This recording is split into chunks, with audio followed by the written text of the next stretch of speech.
Сәлем достар, бүгін сіздермен бірге үй жағдайында кеспе жасайтын боламыз.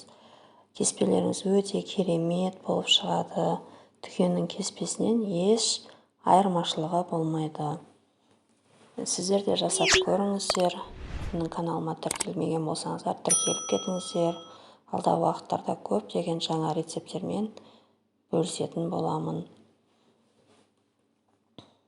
Міне кеспелерімізді видеода көріп тұрғандай өте керемет болып шығады. Ол үшін біздерге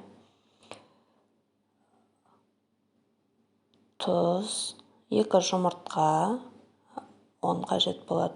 Ұнды міндетті түрде електен өткізіп алыңыздар. Құрғақ ыдысымызға 2 жұмыртқамызды салып, үстіне тұзымызды салып, 50 граммдай су құямыз. Менде видеода түспей қалыпты.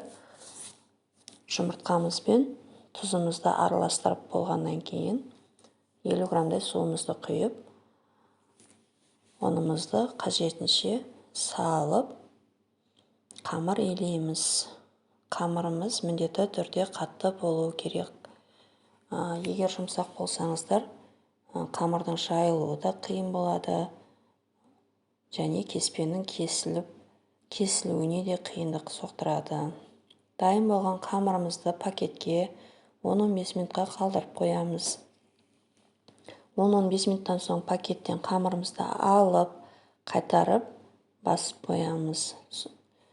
Қамырларыңызды қайта басып қойсаңыздар, жайылғанда да өте әдемі жайылады. Және жып-жылтыр болып шығады қамырларыңыз. Пакетте тұрғаннан кейін де кішкене босайтын болады қамырларыңыз. Сол себепті қатты қылып илегендеріңіз дұрыс. Міне осылай видеода көріп тұрғандарыңыздай ұн себе отырып, қамырымызды жая бастаймыз. Көп ұнды қажет етпейді.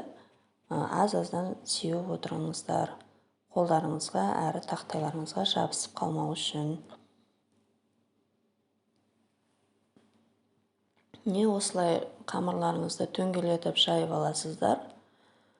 Видеода көріп тұрғандарыңыздай қатты жұқа қылып жаймаңыздар. Қалың қылып жайыңыздар. Өте қатты болып кетпесін бірақ. Жұқа қылып жайып жіберсеңіздер, қамырларыңыз, кеспелеріңіз сорпаға салғанда езіліп шығатын болады. Сол себепті қалыңдау қылып жайғандарыңыз дұрыс болады. Әрі кеспе кескенде де әдемі шығатын болады.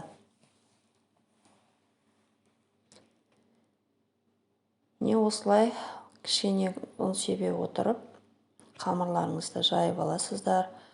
Қамыр жайғанда әдеттегідей оқтаудың шетінен басып жайсаңыздар, сол кезде қамырларыңыздың ортасы жұқарып кетпейтін болады. Бәрі біркелкі болып, әдемі болып жайылатын болады.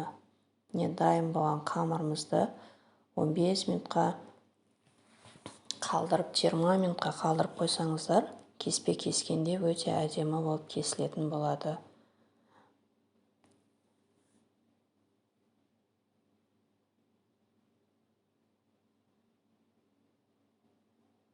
Осылай ұн сеуіп қалдырып қойыңыздар. Содан шетінен бастап ораймыз.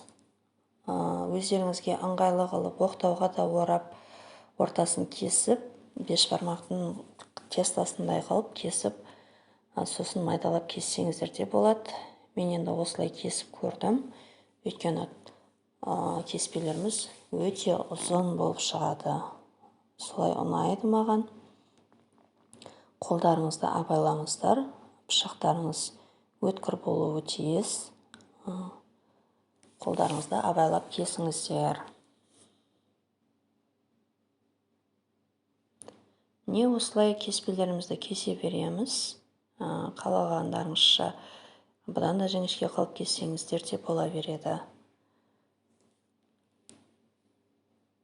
Дайын кеспелерді газетке болмаса матаға жайып қойға болады. Болмаса жаңағыдай салфан пакеттерге салып, тоңазытқышқа салып қойсаңыздар, қалып жатқан жағдайда келесі тамаққа 5 минут бұрын шығарып тоңазытқыштан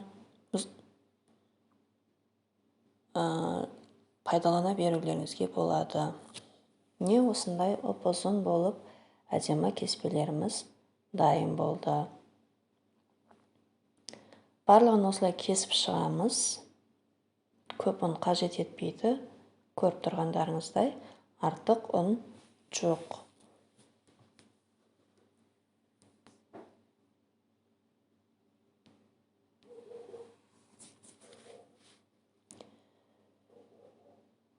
Менің каналыма тіркелмеген болсаңыздар, тіркеліп, лайк басып, комментарий қалдырып кетіңіздер.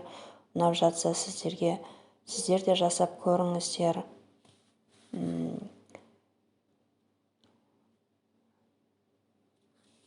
Менімен болғандарыңызға көп рахмет назарларыңызға. Бұдан да басқа видеолар, жаңа рецептер түсіретін болам, Құдай қаласа. Қош сау болыңыздар.